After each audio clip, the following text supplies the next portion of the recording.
em Brasília, né? Eu sou sacerdotisa da tradição gardneriana, amiga do Augusto, do Léo, da Ana, partner do Alex, enfim, tenho acompanhado aí todos os RB sempre que eu tenho chance de participar, assim, de não estar trabalhando. E eu queria parabenizar, porque tem sido, acho que dentro dessa pandemia, um dos eventos mais organizados que tem de bruxaria tem sido o ERB, pelo menos em 2020. Parabéns aí para vocês, porque a gente sabe que dá trabalho para organizar, trabalho para que horários se coincidam, né?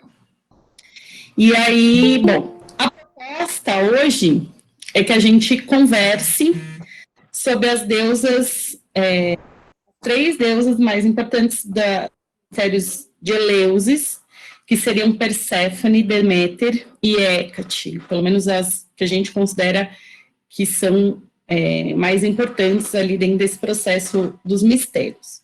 Como eu não sei de quem está aqui assim, o quão familiarizado vocês estão com o mito em si, eu vou contar resumidamente o mito, e se alguém, enfim, não entender ou ficar com alguma dúvida, pode a qualquer momento me chamar, tá? Porque eu acho que, assim, às vezes, se a gente deixa chegar lá para o final, aí a pessoa acaba não entendendo nada.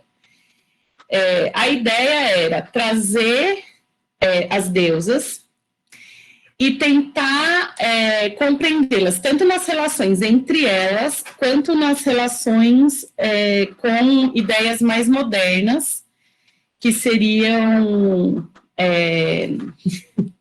que seria a questão das deusas consideradas tríplices, enfim, dentro da Wicca, né, e fazer um paralelo com a questão do Robert Graves de donzela, mãe anciã. Tá bom? Então, o mito, ele narra a história de Perséfone e Deméter. Então, Deméter, como a deusa da agricultura, ela tinha uma filha, né, que se chamava Coré, no início do mito, ou Core, e era uma deusa jovem, que até então bem inocente, que na ocasião colhia flores em uma campina, junto com outras deusas, junto com as Oceânides, junto com outras deusas que são descritas no mito. E havia um deus, Hades, que era o deus do submundo, irmão de Zeus, que tinha interesse romântico pela deusa e gostaria de desposá-la. Porém, ele sabia que Deméter era uma mãe muito cuidadosa, e achando que Deméter não iria concordar com aquela união, ele vai até Zeus e eles concordam que ele rapte Perséfone para o submundo. E é isso que acontece. Então, Perséfone está colhendo as flores, quando ela se encanta por um narciso, que dentro da história teria sido uma flor preparada por Gaia para ajudar nesse processo. E quando ela colhe esse narciso com as duas mãos, o chão se abre e nele aparece Hades, que a rapta para o submundo. Ela grita, enfim, se coloca contra essa situação, mas ninguém ouve. Os humanos não ouvem, os outros deuses não a ouvem, e a única pessoa que a escuta é Hécate, e o único deus que a vê, né, que vê o acontecido, é Hélio, mas que no início do mito isso não é contado. Então, Deméter percebe a ausência da filha, ela vai tentar procurá-la, então durante 9 dias Deméter se despe das suas vestes, fica sem comer ambrosina, nem beber do néctar dos deuses, que seria a alimentação dos deuses naquele momento, em luto mesmo, e ela percorre vários locais na tentativa de encontrar a filha, sem sucesso. Ao fim desses 9 dias, Hécate se compadece com a procura de Deméter e resolve contar a ela o que ela havia ouvido, que ela havia ouvido os gritos e que ela havia percebido que ela fora raptada. mas que ela não tinha visto a cena, então ela não sabia dizer quem havia raptado. As duas deusas vão, então, até Hélio, que é o deus Sol, que tudo vê, e ele revela a Deméter quem havia raptado, que seria Hades, e, vamos dizer assim, que Zeus havia concordado com esse rapto, né? Ele deixa claro que Zeus estava ciente de que isso iria acontecer. Então, Deméter, ela volta da conversa de Hélio querendo se vingar dos deuses, porque ela entende que se Zeus sabe, provavelmente outros deuses saberiam também, enfim. E ela resolve ter uma vingança, principalmente em relação a Zeus. E a primeira vingança, vamos dizer assim, que ela teria é tentar transformar um humano em Deus. E aí tem várias passagens detalhadas da história, mas resumidamente ela vai até Eleusis, disfarçada de uma senhora, então ela vai como uma anciã mesmo, disfarçada, e tenta abrigo na casa de Seleu, que seria, vamos dizer, um rei local, né? E ela tenta transformar Desmofonte, que é o filho, em um deus, e aí tem todo o detalhamento da história, só que ela não consegue, porque em algum momento ela é interrompida pela mãe dele, enfim, ela não consegue ser feliz nessa tentativa de vingança. E é quando ela, então... Eu tenho que baixar o volume. Oi? Então ela percebe que ela vai precisar se vingar de outra forma, e nesse momento ela decide que, então, enquanto a sua filha não retornar do submundo, toda a Terra perecerá, porque assim, sendo, né, ela deixando a Terra, vamos dizer assim, num imenso inverno, os humanos não teriam como fazer a oferenda para os deuses. Vê que em nenhum momento ela quer ela não está se revoltando com os humanos. Na verdade, a revolta de Deméter é para com os próprios deuses. Então, primeiramente, ela quer que a imortalidade seja dada a um humano, porque daí a imortalidade não seria exclusiva dos deuses. E, no segundo momento, ela quer que os humanos não tenham nada para fazer suas oferendas aos deuses. E que, assim, os deuses iriam, enfim, se entristecer e se enraivecer, e seria uma vingança perfeita, que realmente porque os deuses começam a se enfurecer da situação, e então Zeus resolve interceder para que Perséfone suba novamente do submundo, né? Então ele resolve enviar o seu filho Hermes, que o Hermes ele tem essa questão do psicopompo, né, do mensageiro. Então Hermes ele consegue, para entregar mensagens, transcorrer de um mundo para o outro, então ele consegue ir do Olimpo para o mundo dos homens e para o submundo, ele consegue estar nessas três esferas. Hermes desce ao submundo para interceder com Hades que Perséfone retorne. Porém, o Hades, nesse momento, ele quer que Perséfone fique, obviamente, né? Afinal de contas, ele a quer como esposa, né? E ele coloca, nesse momento, a Perséfone que ela não precisa ter vergonha, na verdade, de subir e dizer que ele foi raptado, que ela foi raptada. E nem que ela é esposa dele, né? E que ele oferece para ela as sementes de romã e ela come essas sementes. E aí depois a gente vai discutir em relação a isso.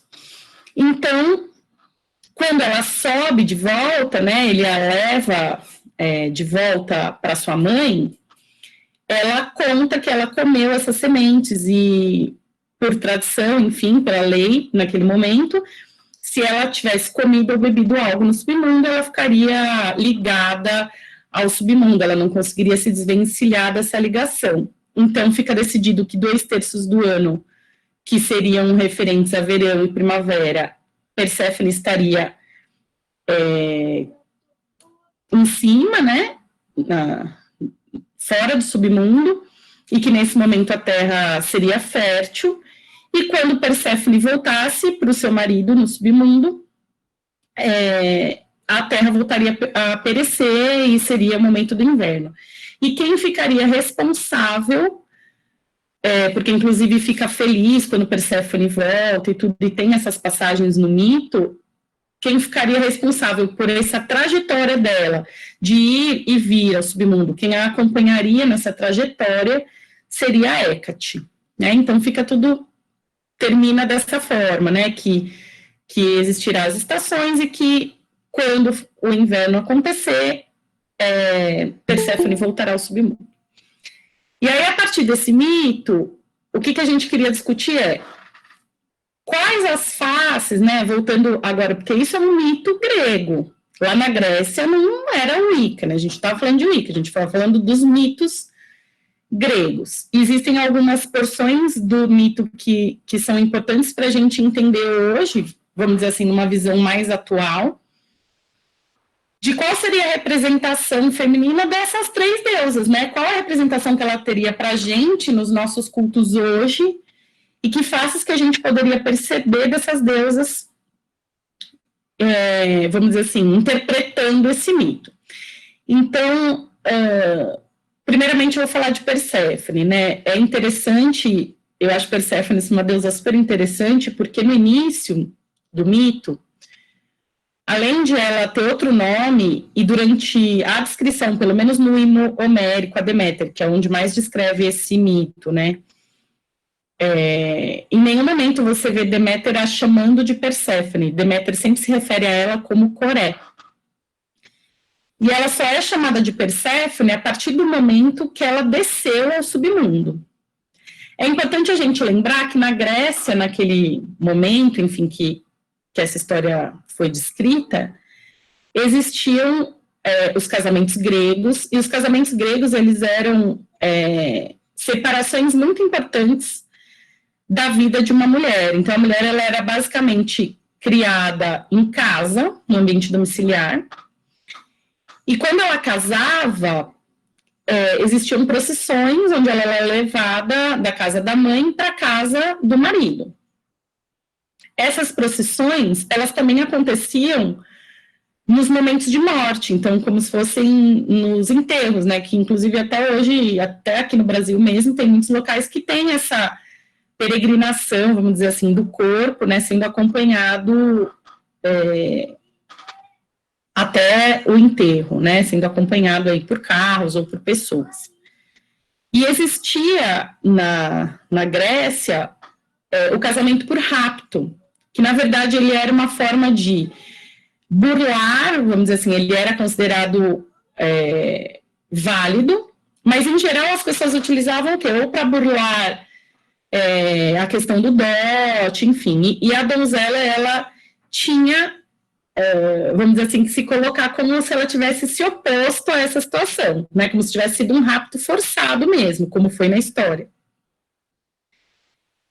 E a gente percebe uma mudança no decorrer da descrição da Perséfone na própria história. Então, quando a gente vê lá, no início ela está muito inocentemente colhendo flores numa campina, mas quando é proposto a ela retornar para a mãe, e ela fica muito feliz com a ideia de poder retornar e de poder ver a mãe novamente, logicamente, ela quer esse encontro, mas em nenhum momento é descrito que Hades a força a comer as sementes. Na verdade, muito pelo contrário, é descrito na história que Hades, ele coloca para ela assim, que como ela, atributos na verdade intelectuais, então assim, olha, veja bem, se você subir, você não precisa ter vergonha, porque olha, todo este reino é seu, né, você vai poder desfrutar disso juntamente comigo, né,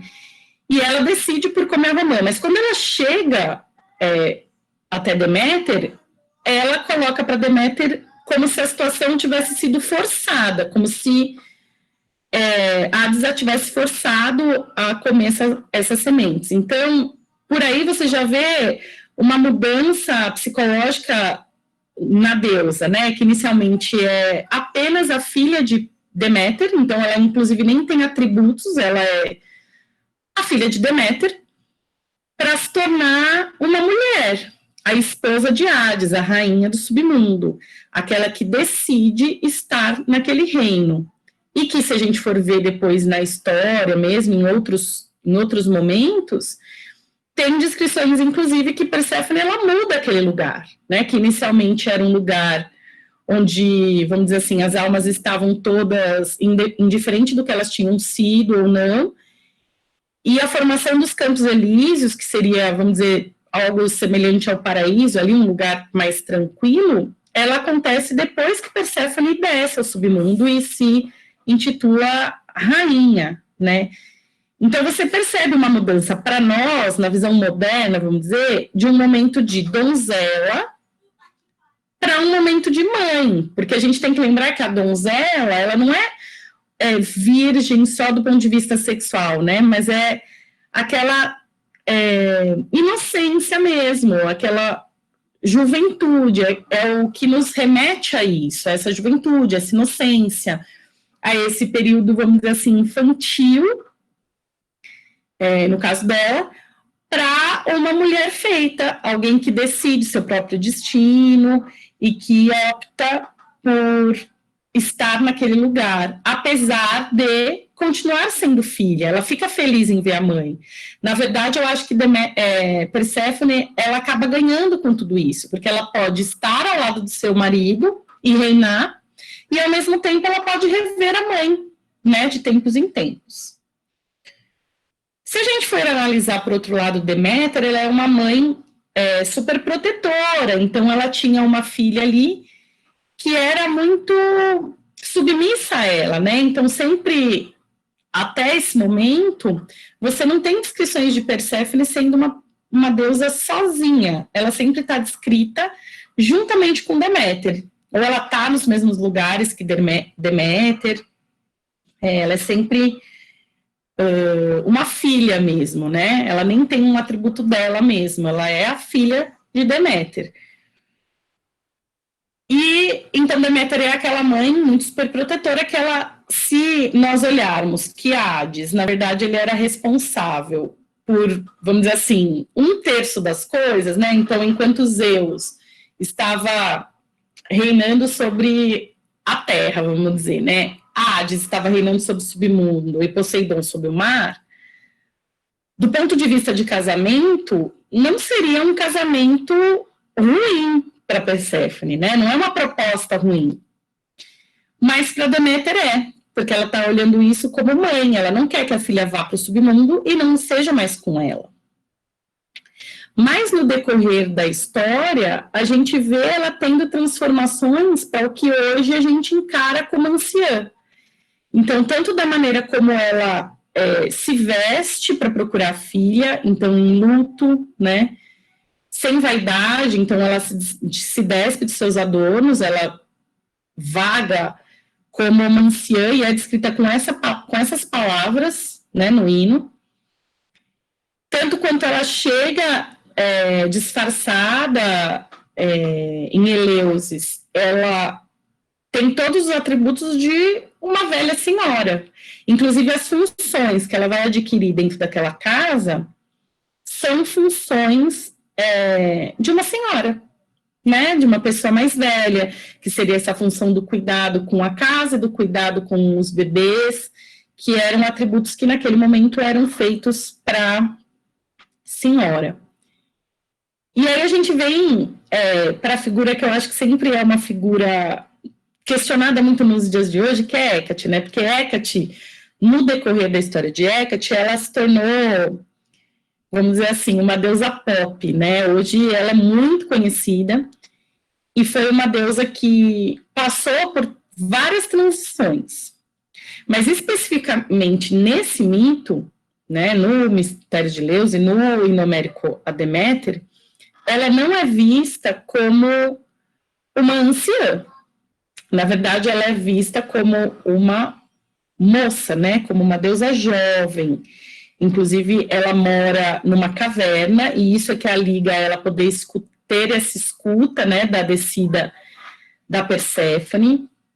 Ela vamos dizer assim, é meio uma párea ali da sociedade olímpica, né?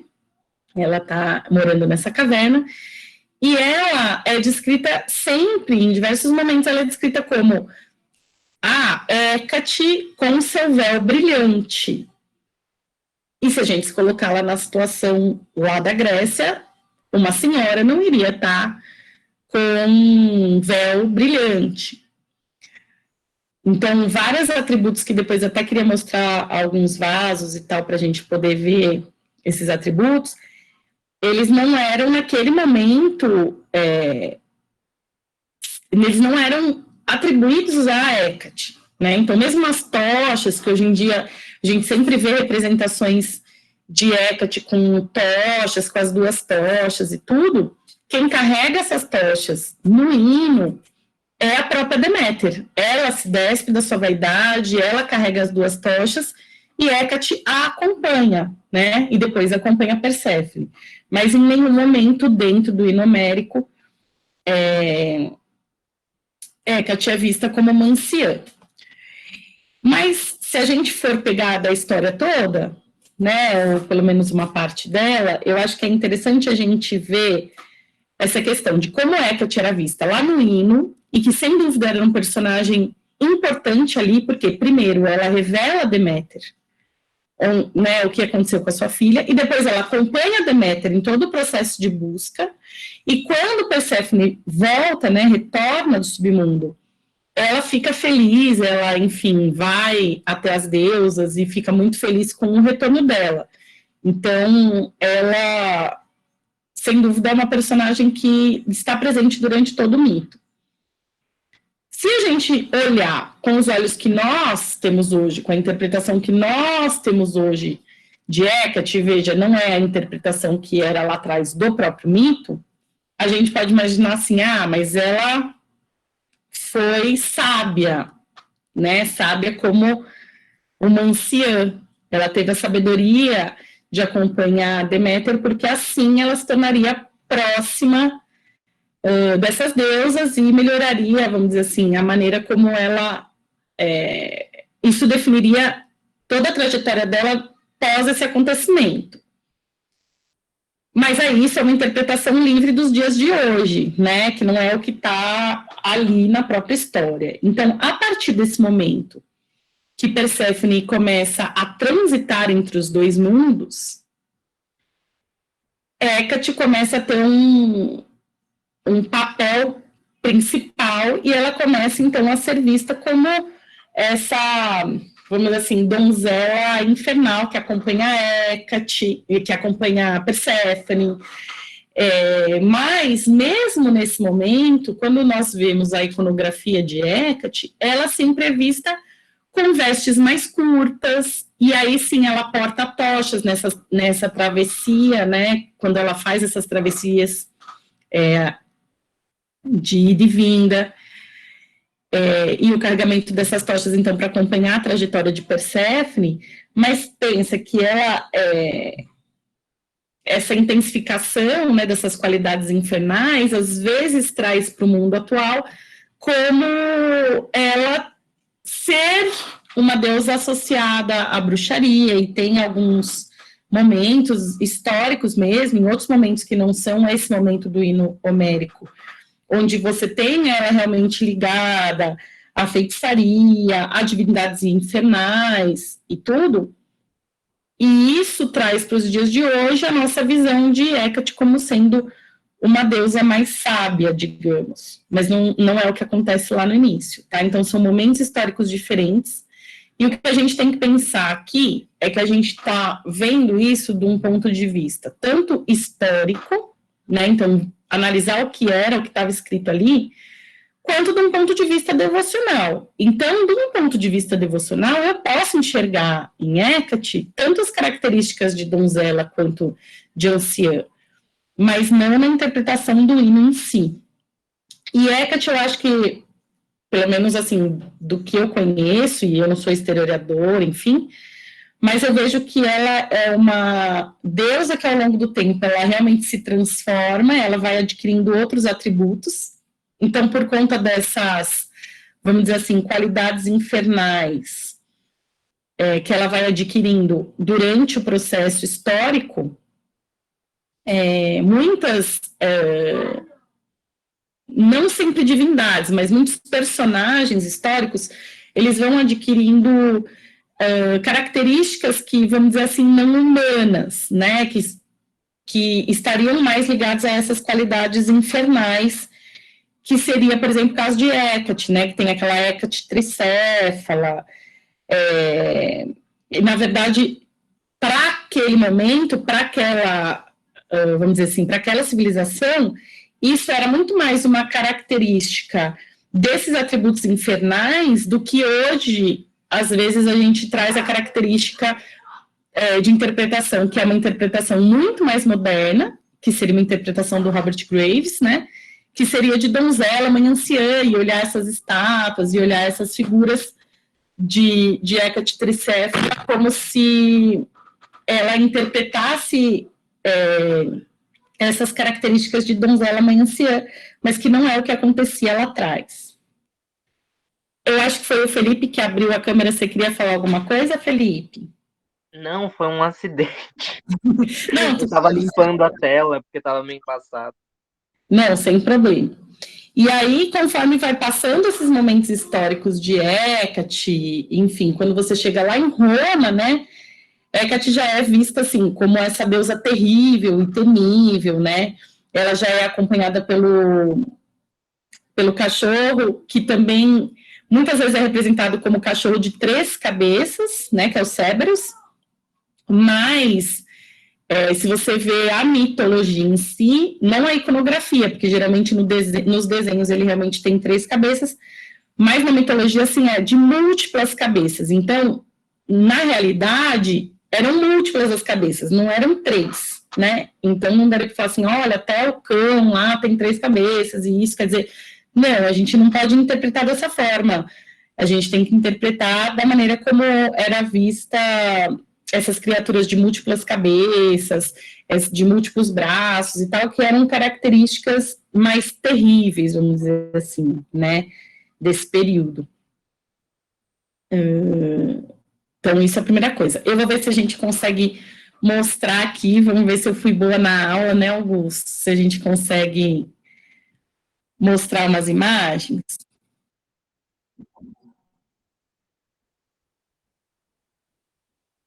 Ver se eu vou conseguir. Está aparecendo a imagem para vocês?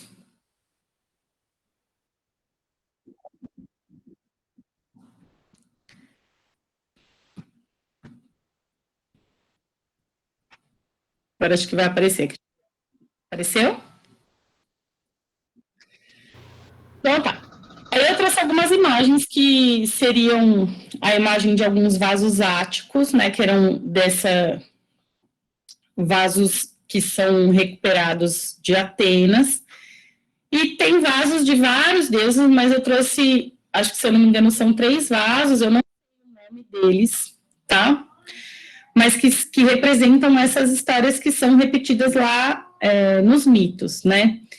Então, quando você vê, então, aqui no canto esquerdo, você vê Perséfone subindo para encontrar sua mãe, que seria o final do mito, acompanhado de Hermes, que é caracterizado aqui, ó, pelo chapéuzinho, né, de mensageiro dele, e você vê que ele tem um rostinho bem jovem, né, ele é caracterizado bem jovem, mas se você reparar o tipo de veste que ela tem, então ela já está o quê? Com uma coroa adornada, uma veste bem bonita, depois nos outros quadros isso se repete, que seria como se fosse, assim, vestes de casamento, né, que a gente interpretaria, e aqui você vê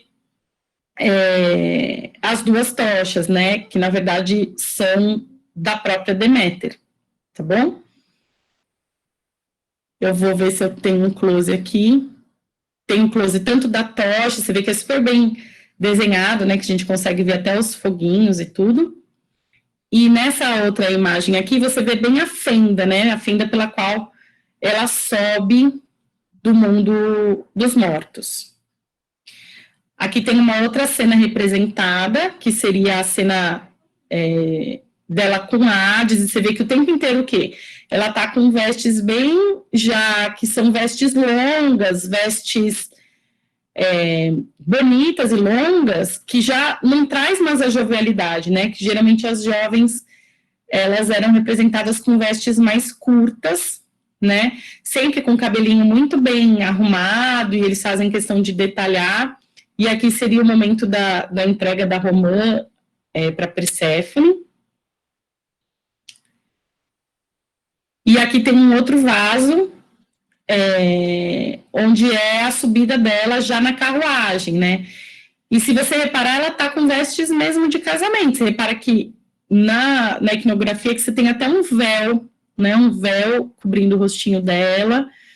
E aqui você já vê o Hades que, vamos dizer assim, já seria um deus muito mais maduro do que a representação de Hermes, né? Que você vê que é a representação de barba, ele também tem adornos na sua cabeça, então assim, e você vê que eles se olham, né? Que tem um olhar ali romântico, enfim, que mostra que realmente houve um aceite aí, né? De Perséfone em relação a ele. Você não vê que ela tá olhando para o outro lado ou evitando, porque tem algumas coisas que são muito características dessas histórias.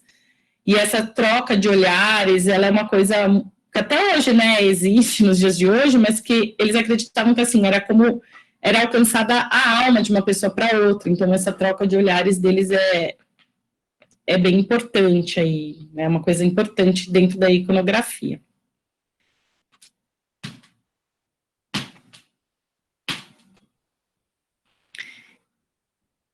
Alguém tem alguma pergunta para fazer? Eu tenho uma pergunta. Diga, Felipe. Então, eu reparei que nessa cena em que Hades está oferecendo a romã para ela, ela não está coroada. Então, a coroação só ocorre depois de comer essa romã. Porque a romã é como se ela simbolizasse a união carnal, vamos dizer assim, né? Então, todas essas frutas que são de sementes, romã, maçã e outras, elas indicam um momento de fertilidade, né? Então, nas cerimônias de casamento, elas eram presentes, essas frutas. Então, é como se, do ponto de vista, assim, iconográfico, a romã representasse realmente que ali é que o casamento aconteceu, entendeu? Ali que houve o aceite, vamos dizer. Então, você vê que ali ela não está com a coroa, ela não é, vamos dizer assim, a rainha ainda, né? Ela é a Perséfone que foi raptada, e a partir do momento da outra cena, que já é posterior, as duas outras cenas, né, que é tanto dessa carruagem, que é a subida dela novamente ao mundo, à Terra, né, vamos dizer, saindo do submundo, quanto a depois, ela sempre está coroada, né, tanto quando aparece aquela cena com Deméter, que já está na Terra, ela está com a coroa, né? Deixa eu ver se eu volto lá para a gente poder ver.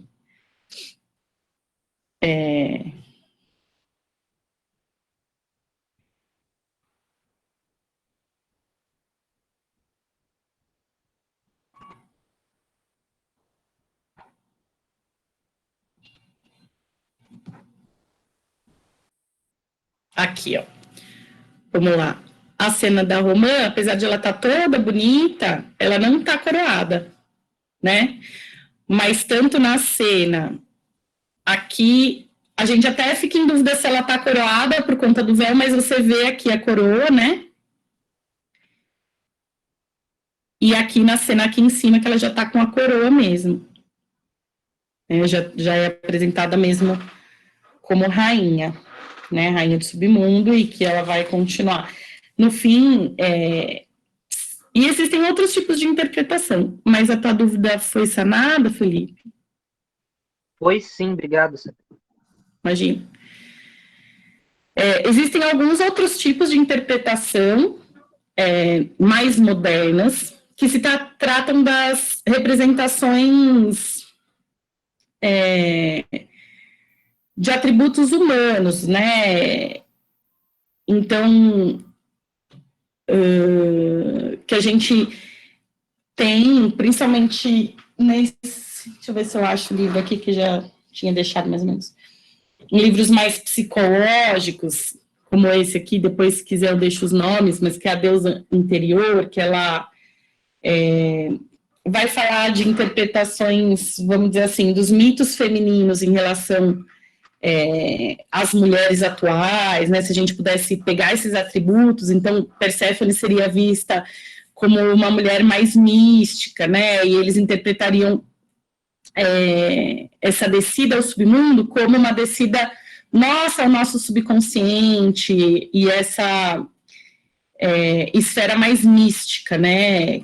Como se fosse um atributo mais místico da mulher nos dias de hoje, como se fossem uma interpretação como se fossem arquétipos, né, nesse livro. Então ele vai colocando como que são esses arquétipos, né, que uma vez que nós entrarmos em contato com essa nossa sombra, com o nosso subconsciente, com essa porção mais interna de nós mesmos, nunca mais nós seremos o mesmo. Então, por mais que, vamos dizer assim, Coré subisse como Perséfone e ela não tivesse aceitado Hades como esposo, vamos dizer que ela não retornasse mais ao submundo, não teria mais como ela deixar de ver aquilo que ela já viu, né, que é um pouquinho do mito da caverna ali, né, da filosofia. Então, a partir do momento que você entrou em contato com isso, não tem como você retroceder. A partir do momento que você perdeu a sua inocência, você passou desse processo de uma donzela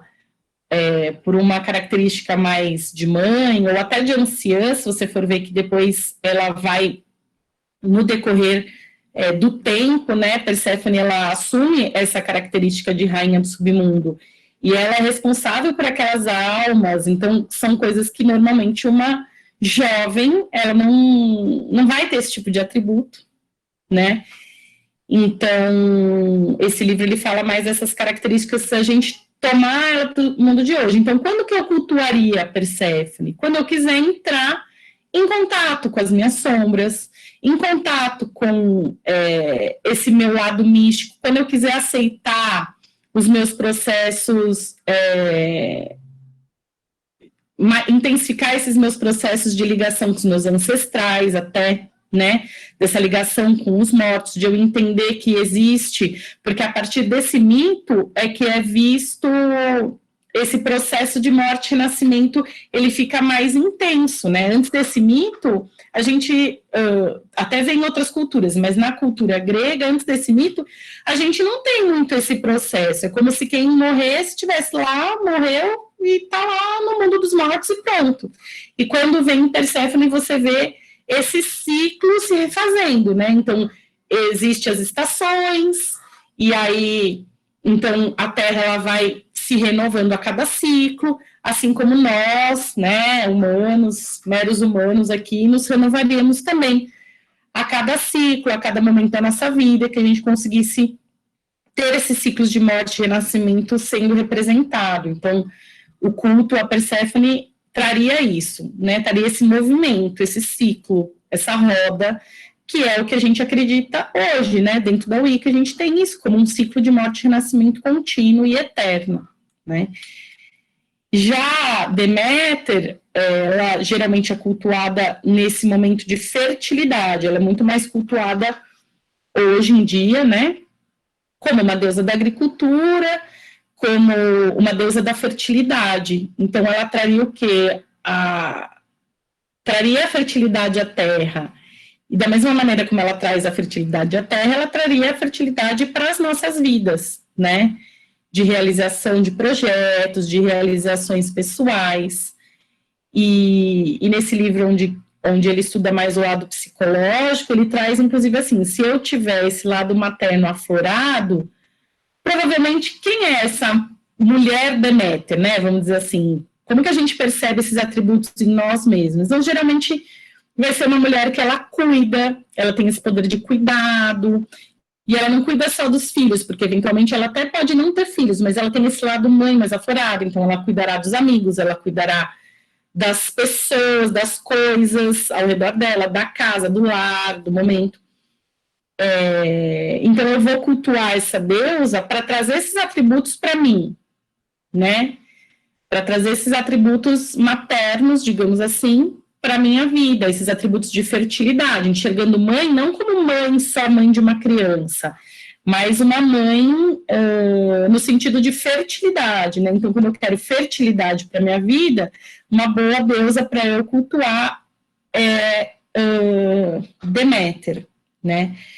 Já a Hécate, hoje em dia, ela tem múltiplos cultos, né? E não é uma deusa do meu culto pessoal, mas hoje em dia a gente tem tradições inteiras que cultuam exclusivamente Hécate, né, em diversos atributos, em diversos epítetos, porque ela é uma deusa que realmente,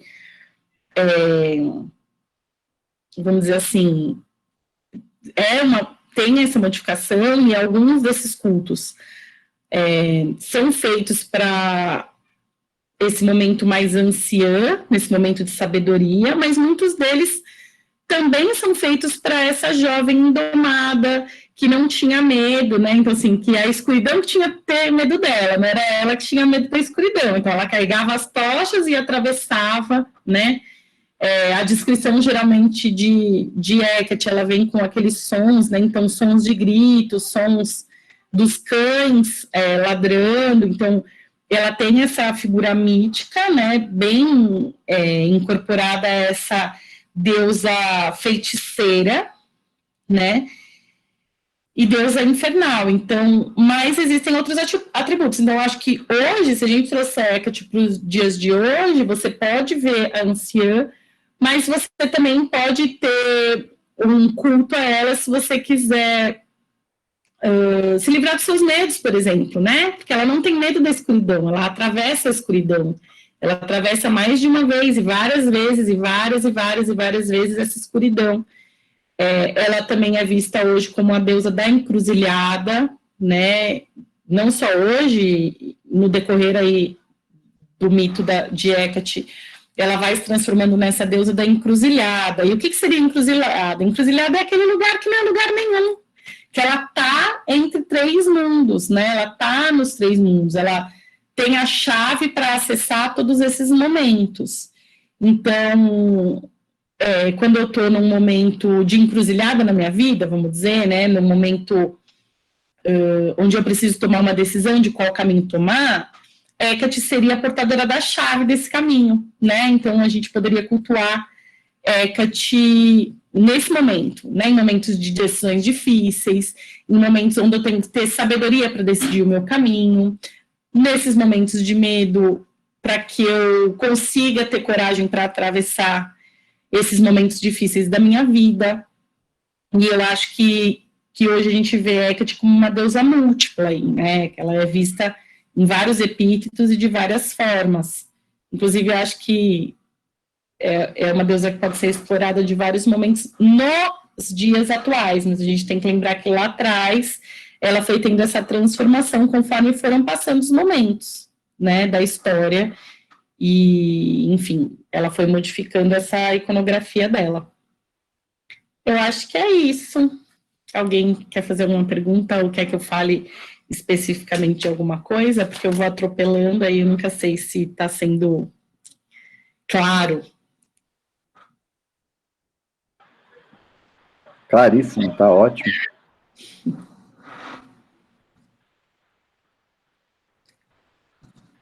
Augusto e Léo, vocês querem que eu fale de alguma coisa específica que eu não tenha falado?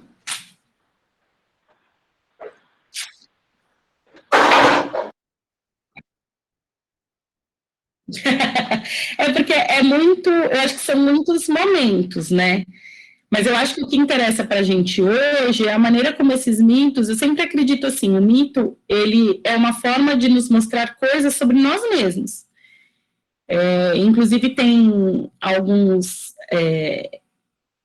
educadores, enfim, filósofos de hoje, né, que dizem o seguinte, que no momento em que nós perdemos essa contação de histórias, vamos dizer assim, né, que seria a contação dos mitos, a gente perde um pouco da educação da criança, né, não só da criança, dos jovens, enfim. Então, recontar esses mitos e ver o que eles nos trazem para o dia de hoje, eu ia falar de uma coisa que é super polêmica, mas eu não queria entrar nesse assunto, mas agora eu acho que cabe, agora que eu consegui concluir meu raciocínio. Em alguns momentos, em algumas descrições, enfim, algumas pessoas que analisam esse mito,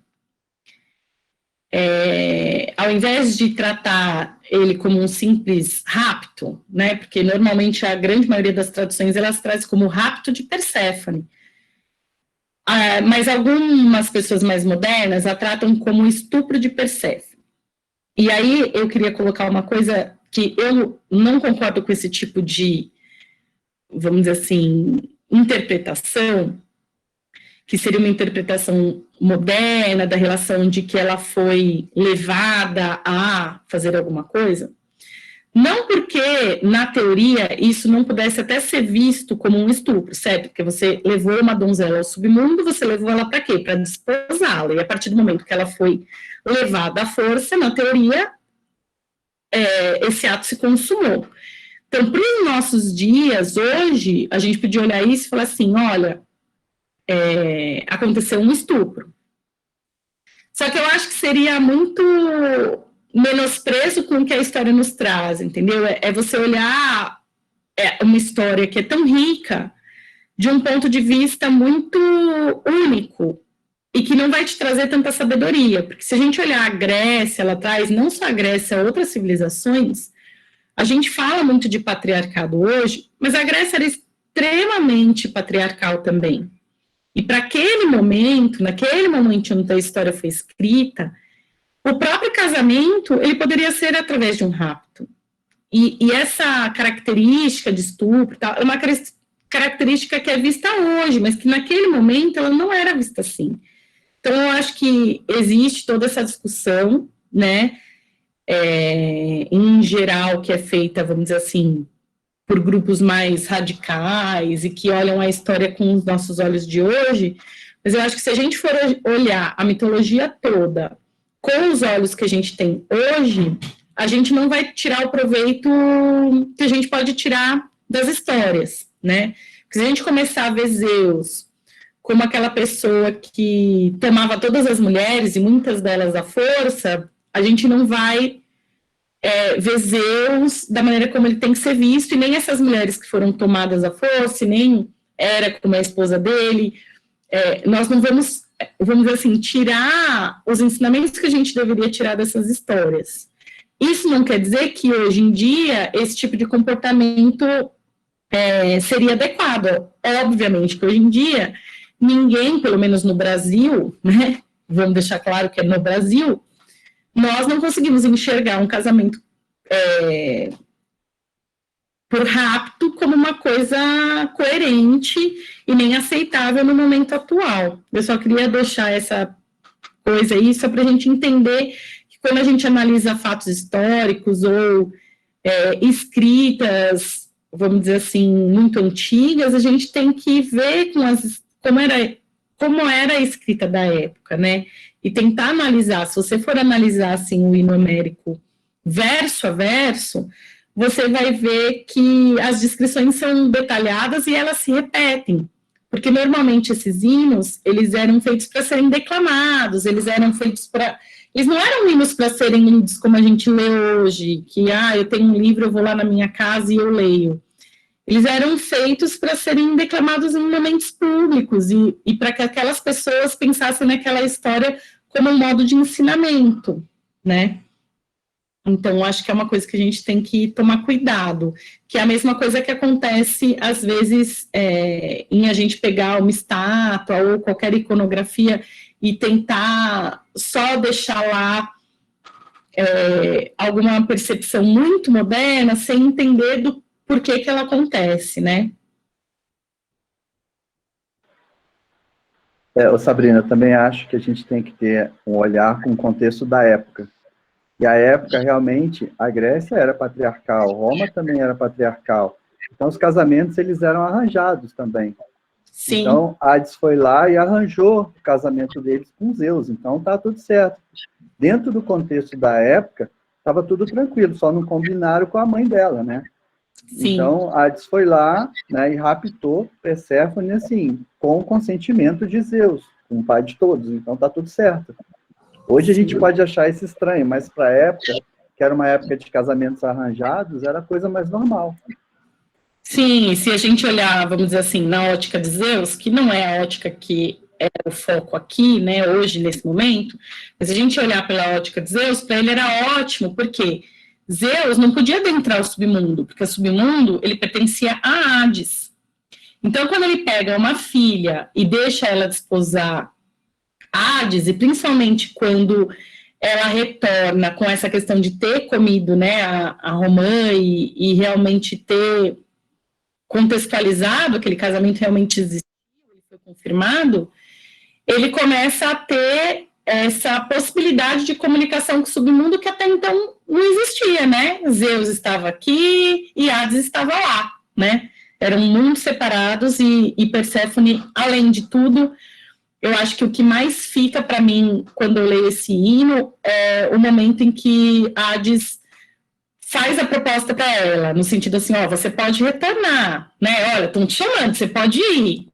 Mas se você comer isso daqui, né? Você, como é uma pessoa muito inteligente, você pode ver que a sua vida mudará, né? Você será o quê? Uma rainha, né? Então, eu acho que, inclusive, esse atributo que é dado a ela durante o poema, e depois, se quiser, eu posso deixar com os meninos e eles disponibilizarem, eu tenho um PDF desse hino, que é a questão de observar que, assim, ele faz uma proposta bem coerente para ela, inclusive, vamos dizer assim, colocando esses atributos intelectuais como sendo algo dela, né, assim, olha, como você é uma pessoa inteligente, acho que é melhor para você continuar casada comigo, é uma proposta que é feita a ela de uma maneira, assim, bem objetiva, né. E eu acho que ela aceita de bom grado, afinal de contas ela se torna rainha, né?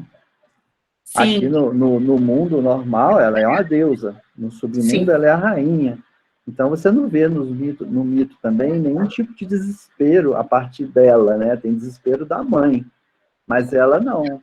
Ela parece que até tem uma situação mais ou menos confortável, né? Afinal de contas ela está reinando, né? E eu acho que, inclusive, assim... Parece que ou sedução de Hades ali. Oi? Pode falar. Não, até a escuta dela, né? Porque assim, no começo do hino, quando ela é raptada, que ela grita e ninguém a ouve. E aí tem as descrições, por exemplo, do que cada um estava fazendo. E aí, quando descreve Zeus, é assim, porque Zeus estava pegando as oferendas dos humanos. Então, na verdade, assim, quem estava ligando para ela naquele momento, né? Ninguém.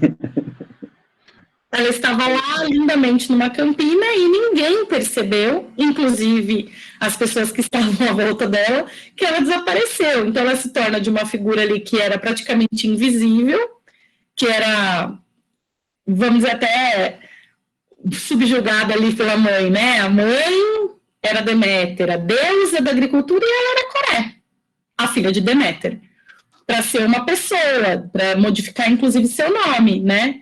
Que muda no decorrer da história. Então, inclusive, ela começa a ter um nome próprio, porque se eu não me engano, e agora não sou assim a pessoa mais assim, mas Coré significa algo como assim, donzela, criança, alguma coisa assim em grego, né? Não é nem É não um é nem epíteto. não, mas eu digo a tradução mesmo. Para o grego é como se fosse assim, a criança.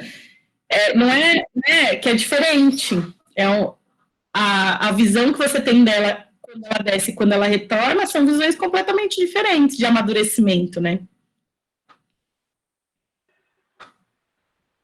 Ela desceu uma criança e retornou como uma rainha. É totalmente diferente. Sim.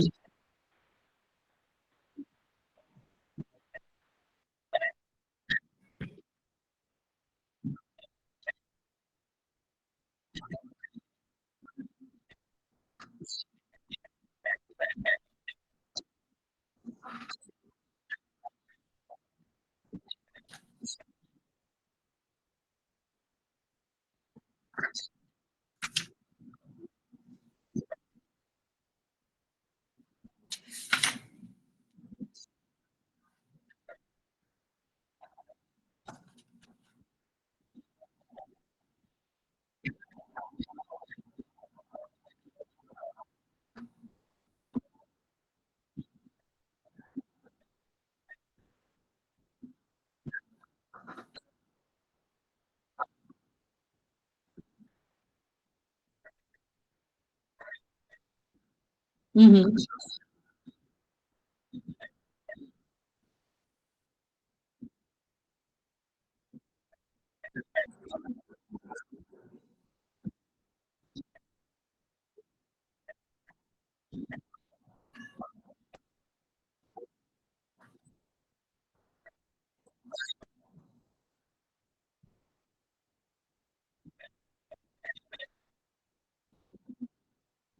Uhum.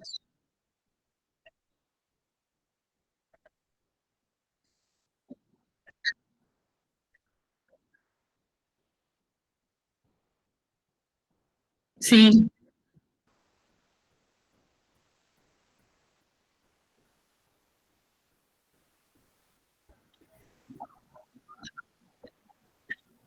É que eu acho que, assim, de um ponto de vista histórico, para a gente é muito simples, porque existe uma coisa na história que chama anacronismo, que é você querer ver com os olhos, né, totalmente do presente, os conceitos do presente, situações do passado. Então, para a gente é claro que a gente não vai militar em cima de um mito, porque a gente está analisando uma outra sociedade, né?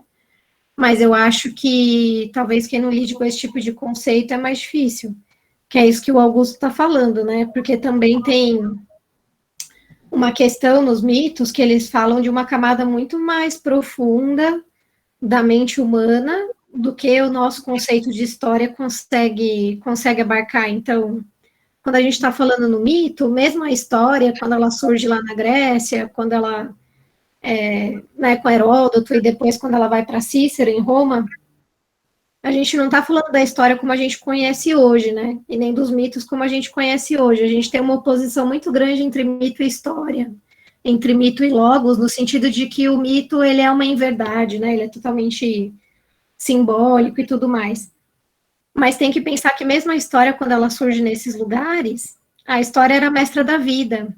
E o que é isso? A história ela tinha um propósito, ela servia para um fim, assim como o mito. Então, através dessas experiências, as pessoas aprendiam coisas, né? A contação de histórias. Então, não existia essa distinção entre a história com H maiúsculo, né? A história acadêmica. Então, mesmo que a gente chama de história, mesmo que a gente chama de mito, essas coisas também mudaram ao longo do tempo. E então, ver esse tipo de discussão, para mim, é até um pouco engraçado. Não o que você está falando, Sabrina, mas as discussões que rolam fora daqui, assim, sobre esse tema e sobre falar em estupro e tudo mais, eu acho super bizarro, porque quando a gente vê a história desses conceitos e como as coisas mudam, para mim não faz o menor sentido. Você ir lá e empregar uma coisa moderna numa sociedade que era totalmente distinta, a própria história não era como a gente conhece hoje. E a importância que o mito tem para a humanidade, né? Porque são símbolos que às vezes perduram e são utilizados em diversas sociedades. Então a gente vê, né, o pessoal mais da antropologia e tudo mais, a ótica que eles têm sobre os mitos é muito diferente. Então, eu queria pontuar essas coisas assim, da história como mestra da vida, como os mitos também, como essa escola para as pessoas, né, no sentido de trazerem ensinamentos e coisas que acessam símbolos muito profundos em termos humanos mesmo, né? Como que eles evocam isso e como a gente pode usar isso também no nosso próprio caminho pessoal, porque também não adianta a gente usar isso apenas como uma contação, se essas coisas não vão ter transformações profundas também no que a gente faz, né? Que era a questão do próprio teatro grego, por exemplo, né? Então, quando talvez eu queria até te ouvir falar mais disso, Sabrina, ou a gente pode abrir também, que certos mistérios, né, como os mistérios de Eleusis, por exemplo, que isso não é uma mera dramatização, mas realmente as pessoas passavam por essa experiência, por essa mitologia, né, para viver, renascer, ir no submundo e voltar, as iniciações, então, assim, que o mito, ele acessa isso também, né, na questão dos mistérios, dessa vivência, e que esse mito também tem essa importância naquela religião de mistérios, né? sim. A gente podia ficar falando aqui a tarde toda, né? Porque é imenso, assim, o quanto que a gente aprenderia com esse mito. Mas em relação aos mistérios de Eleusis, porque, vamos dizer assim, o hino, ele é um conto, né? Como um poema que está contando a história. Mas nos mistérios, essa história era vivida. Então, eram 9 dias, se eu não me engano, de representação. Eram 9, Ana? Acho que são 9, né? Dias, onde esse mito, ele é representado, vamos dizer assim, né? Ninguém sabe exatamente o que acontecia, mas ele era anualmente representado. E é interessante porque você tem vários outros mistérios ali na Grécia que também são representados, mas especificamente esses mistérios de Eleusis, que era esse culto a Deméter e Perséfone, ele era aberto para todas as pessoas. Então, eram mulheres, eram homens, eram qualquer pessoas, e tinham poucas pessoas que não poderiam participar, vamos dizer assim, dessa iniciação, né? Que era como se fosse uma religião de mistério, que a gente vê hoje como uma religião de mistério. Então, quem estava ali passava por pela aquela dramatização e por aqueles momentos, ele se tornava um iniciado. E ele só não poderia participar caso ele fosse um assassino, então ele tivesse tirado a vida de alguém, e era um dos requisitos que ele soubesse grego, porque os mitos eram todos, enfim, todas as encenações e todas as passagens, elas eram feitas em grego.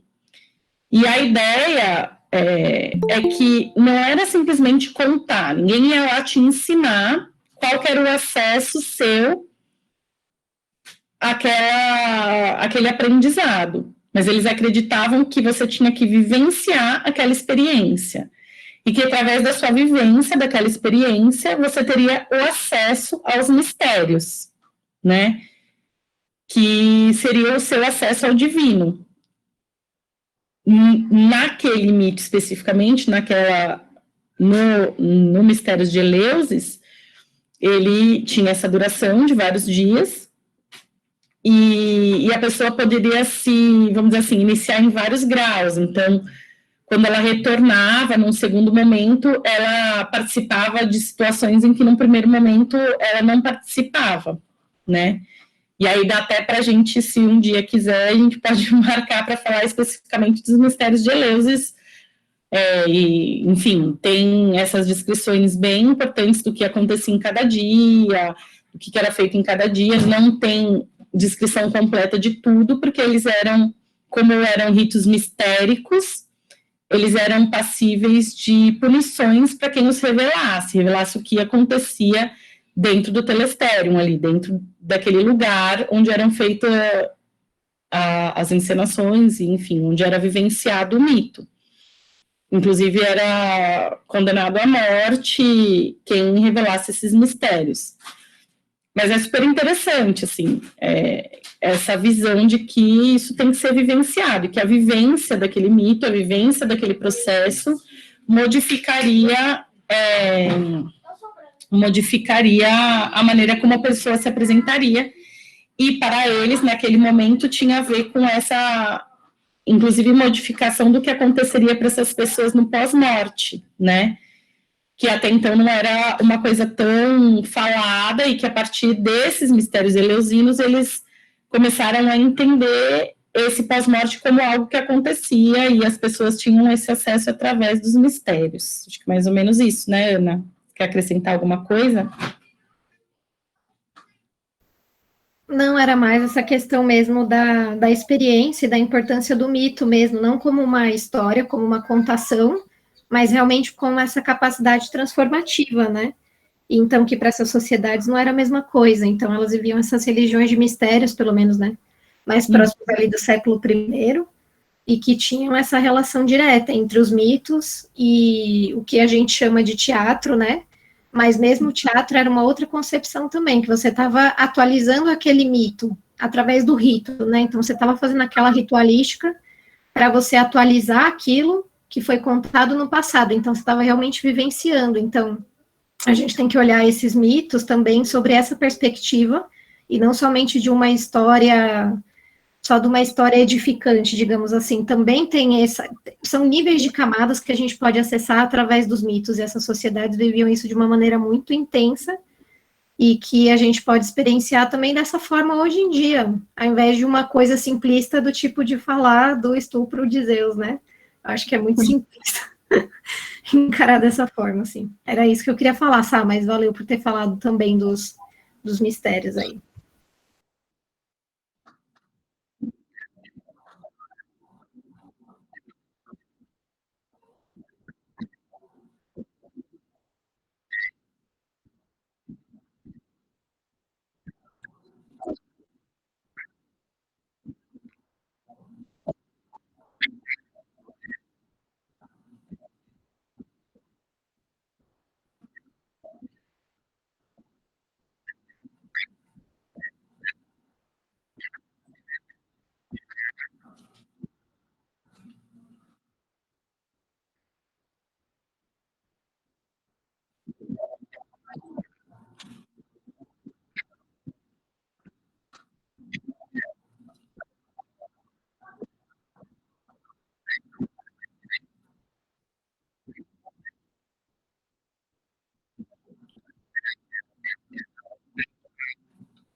E eu acho que, assim, que é uma coisa que eu não tinha falado no começo, porque a intenção não era discutir Eleusis exatamente, né, assim, o mito em si, ou os mistérios, né, de Eleusis, mas, inclusive, no hino, então, é descrito, né, que quando Deméter passa por Eleusis, e que tem toda aquela questão do Demofonte, de tentar transformá-los e tal, quando ela vai embora, ela inicia os filhos do Seleu, né, que são os primeiros iniciados aos mistérios, né, e pede que eles construam um templo dedicado a ela, para que, enfim, para que ela seja honrada nesse templo. E é nesse lugar que depois, em Eleusis, né, que esses mistérios acontecem, e essa questão iniciática acontece.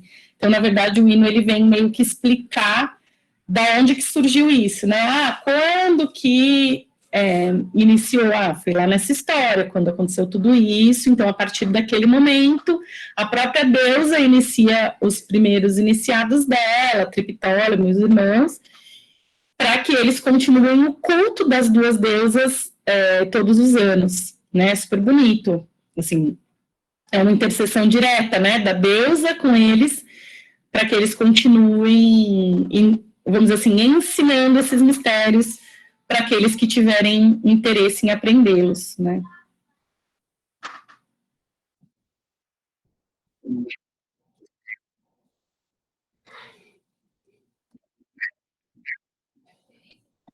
Eu queria fazer uma pergunta sobre o mito para a Sabrina. Pode falar, Felipe. Se o hino, ele mostra pra gente o que Deméter estava fazendo no momento do rapto. Ele mostra no comecinho, mas ela tá no Olimpo, né? Ela tá, vamos dizer assim, numa festividade no Olimpo, entendeu? Então ela tá distante, por isso que ela não ouve Perséfone. Então ela tá distante dela. Por isso que ela não a ouve. Mas eu acho que o mais interessante é você ver que mesmo as deusas que estavam ao lado também ninguém se manifesta como a tivesse ouvido ou visto, e que isso fica, vamos dizer assim, suspenso se essas que estavam ao lado realmente não viram e nem ouviram, ou se ela não quiseram falar porque sabiam que Zeus estava envolvido, entendeu? Assim, não é explicado isso no hino. Faz sentido, porque se foi um plano, né, foi algo muito bem discutido entre Ásios e Zeus, eles devem ter preparado muito bem a ocasião que ia acontecer, né? Exato. Então, a única coisa que fica bem detalhada é isso, então, que ela estava longe, não ouviu, que Zeus estava recebendo oferenda dos humanos, e por isso que não ouviu. O restante não é explicado por que alguém ouviu ou deixou de ouvir, entendeu? E aí as duas únicas figuras que aparecem como que ouviram e viram são Hecate e Hélios, e é bem explicada mesmo, que é detalhada no poema, é que o Narciso teria sido feito para atraí-la. Então, que Gaia estava envolvida nesse plano. Gaia, eu tenho certeza que estava envolvida. Porque ela é descrito que, vamos dizer assim, como se ela tivesse formado esse Narciso, que seria, vamos dizer assim, uma flor muito bela, que atrairia olhares e que seria para atrair a Coré, né? Isso é bem descrito no poema. Agora, dos outros deuses, você não tem uma escrita ali, se eles realmente não viram e não ouviram, ou se eles fingiram que não viram e não ouviram, porque se tratava de um plano de Zeus. Outra coisa que eu acho interessante, daí você me corrige se eu estiver errado, porque eu não lembro onde eu li isso, faz bastante tempo, que Perséfone, como Coré, né, antes do rapto, ela recebe muitas propostas de casamento e Deméter nega todas. Sim, é que assim, o que acontece? Existe o mito, vamos dizer assim, falado, né, o mito oral, aquele mito que não foi escrito, e você tem muitas coisas que aconteciam no mito oral, que era bem detalhado no mito oral, e que às vezes no próprio hino não tem. Inclusive algumas coisas que são diferentes. Então, por exemplo, assim, quando em algumas regiões o mito oral diz que as tochas eram carregadas por Hecate, como esse hino começa a ser como um telefone sem fio, sabe? Como ele era oral, as pessoas elas iam acrescentando algumas coisas. Então, uma das coisas bem características é assim, a questão da tocha, que no hino homérico ela é carregada pela própria Deméter, e na oralidade a gente vê muito isso ligado a como se ela tivesse sido carregada por Hecate. Em relação às estações do ano, porque no hino, no início do hino, você tem uma descrição bem nítida que ela já, Deméter como já era a deusa das estações, ou seja, as estações elas já eram definidas, né? Em nenhum momento você tem dúvida que já existiam estações. No hino, isso.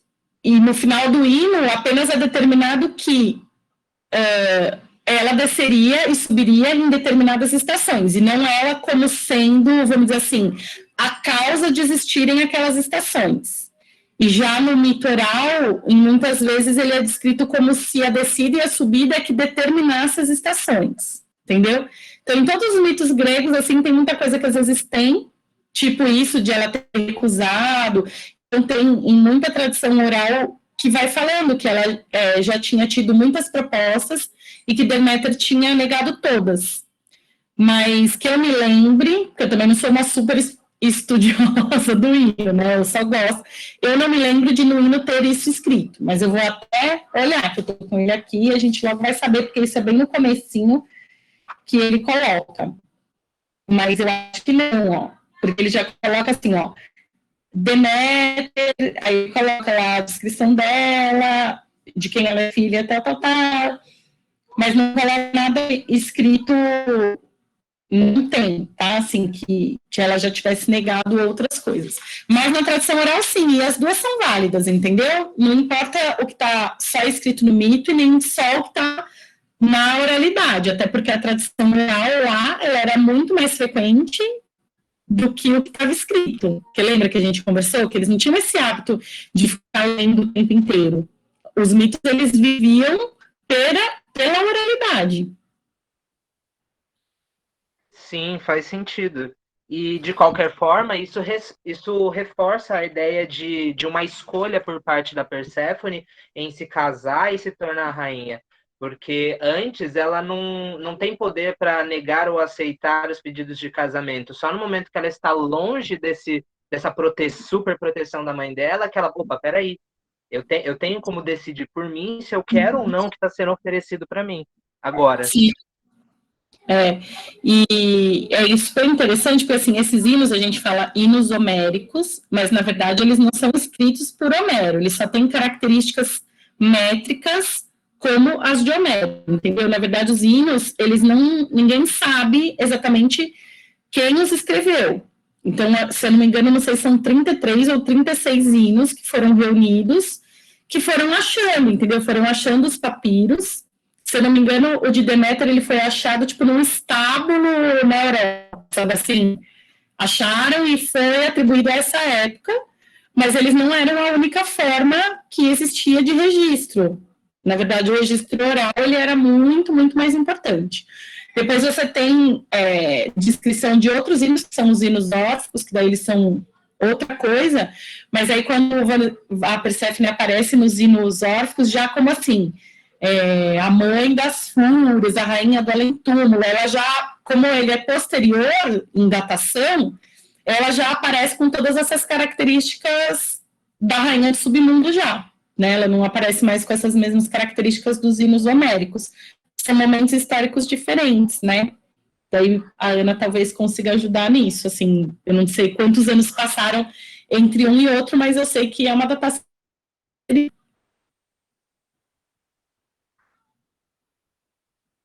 Mais alguma coisa, Felipe? Não, tá ótimo, muito obrigado.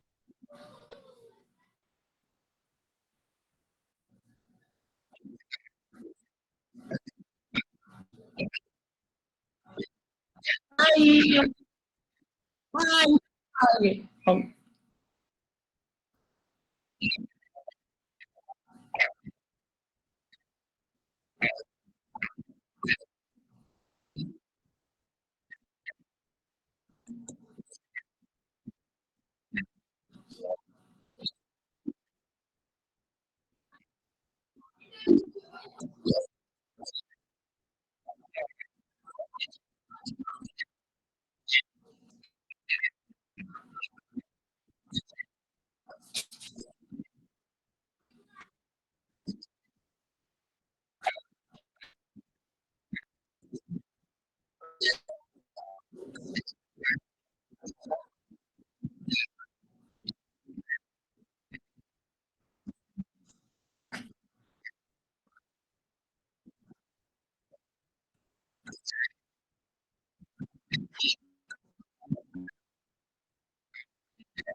Sim, inclusive esses hinos homéricos, né, eles são por questões métricas mesmo, ninguém sabe quem os escreveu, e existem teorias de que eles eram declamados antecedendo alguma ritualística ou algum evento. Então, tem hinos que são super curtinhos, que tem tipo um parágrafo, e tem esse, por exemplo, que é enorme.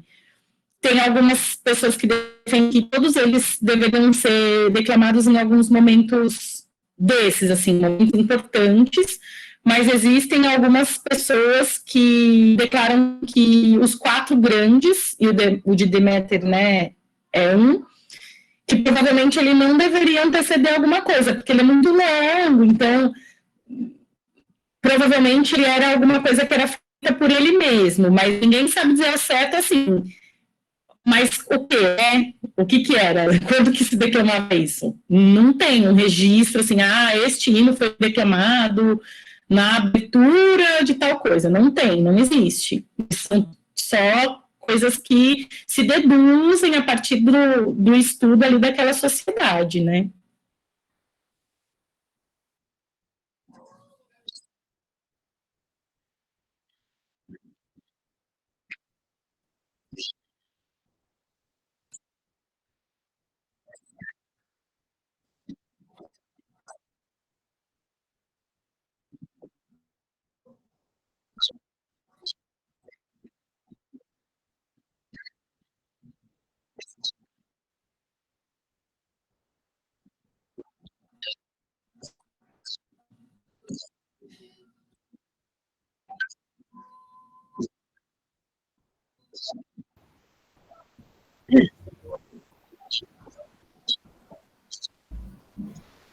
Uma coisa que eu queria falar sobre a questão de tradição, né? A palavra tradição, ela vem de você passar alguma coisa, mesmo que você não tenha toda a ciência desse processo, então, de você ter uma repetição, né? Então, tudo que você repete, você vai criando uma tradição. E na questão da tradição oral versus a tradição escrita, na verdade, isso é uma coisa ocidental muito recente, porque as pessoas eram tradicionalmente iletradas, né? Não só na antiguidade, mas ao longo da história, assim. Então, essa coisa das pessoas serem letradas é uma tradição muito da contemporaneidade, até, mais do que da própria modernidade. Então, não existia essa coisa de, por exemplo, assim, porque o mito era esse justamente porque está escrito. Na verdade, o que a gente tem são como se fossem relances de alguns mitos, que eles são transcritos e, portanto, na nossa visão, eles estão congelados e estáticos. Mas os mitos não são dessa forma. Assim como os deuses não eram de uma forma só. Como eles iam mudando ao longo do tempo, eles iam ganhando aspectos, eles iam se fundindo entre si. Então, a própria, né, isso foi uma coisa que eu comentei no RB sobre Diana, que Diana ela era tripla, né, também. Então, ela era Ártemis, ela era Selene e ela era Hécate.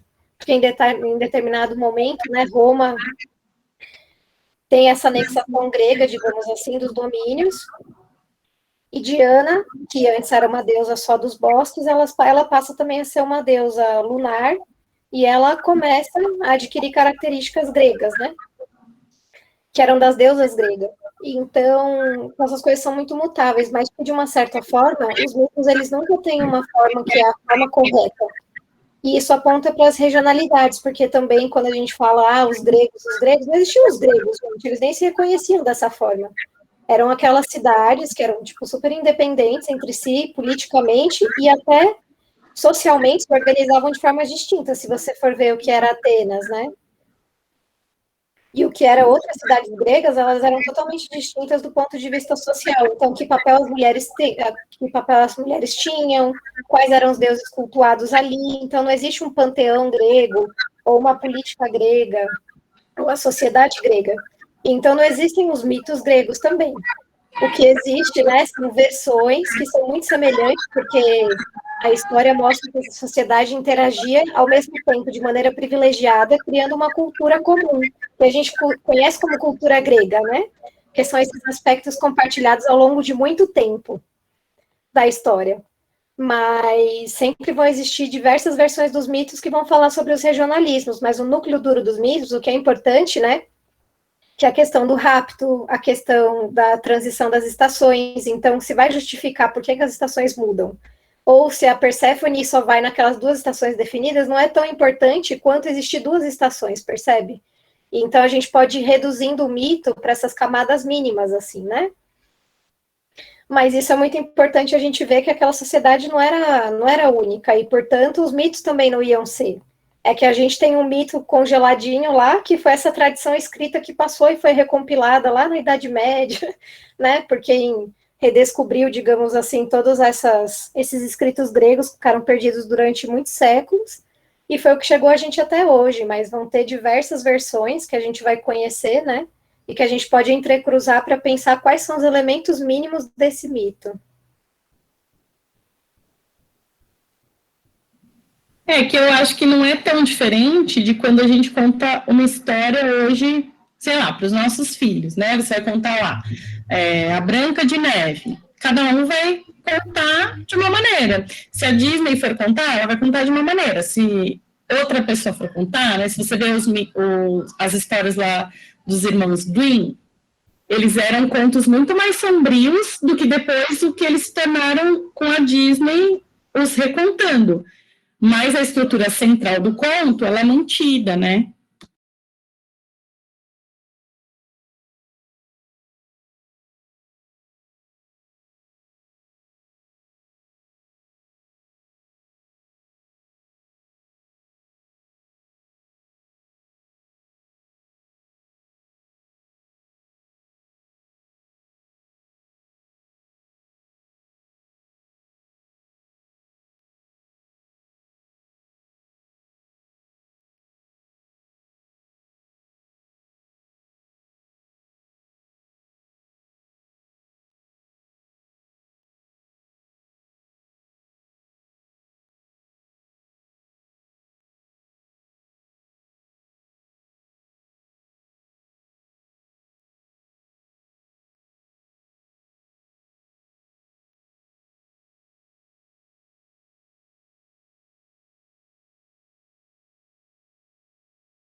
Porque acaba sendo um ensinamento atemporal, né? A gente vai aprendendo com os mitos diversas coisas, conforme a sociedade muda, talvez nós aprendamos outras coisas, né, no futuro, sobre esses mesmos mitos, e existem ensinamentos que eles são atemporais, que são esses processos de transformação, né, de transformação de uma menina para uma mulher. Existem diversos processos, em cada região, em cada cultura, esses processos são vistos de uma forma. Mas, nesse mito, a gente vai ver essa transformação, e aí cada cultura vai interpretar da maneira que aquela cultura acredita, né? Eu acho super bonito isso. Viu? Alguém tem mais alguma dúvida?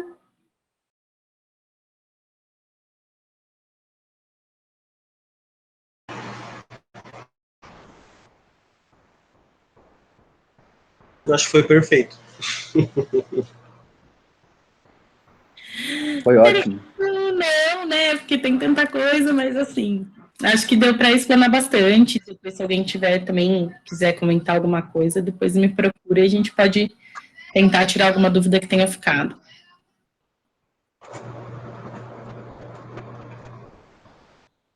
Eu acho que é isso então, né? Gente, eu não vou nem abrir minha câmera porque a internet está muito ruim. Tá travando muito aqui. Não sei nem se vocês estão conseguindo me ouvir direito. Estamos ouvindo, Léo? Estamos sim. Então, é isso. Acho que a gente só tem a agradecer, então, por você ter vindo aqui dividir com a gente seu conhecimento também, sabe? Foi muito bom. A gente já falou sobre mistérios de Eleusis em um outro momento. E acho que essa palestra aqui, eu acho que foi para complementar aquele primeiro momento onde a gente conversou sobre os mistérios, né? Uhum. Acho que foi muito bom mesmo. Augusto. Eu que agradeço, Léo.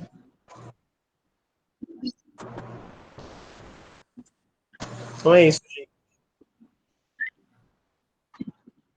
Sai ótimo.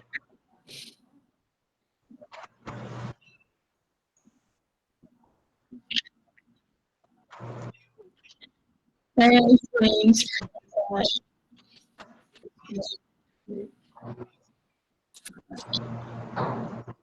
gente vai deixar aqui, né, para dar uma inspiração.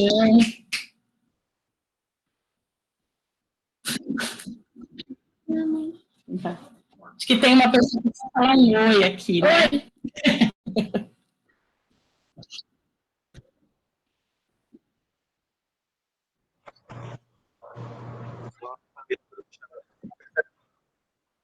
Né, gente? Agradecimentos especiais ao grupo de Brasília. Obrigado, Tá... Sá. Mogi, que é minha terrinha, viu, Felipe? Você é daqui, então, originalmente, é isso? Não, eu fiz faculdade. Só um pouquinho. Eu fiz faculdade aí. Eu morei 5 que legal.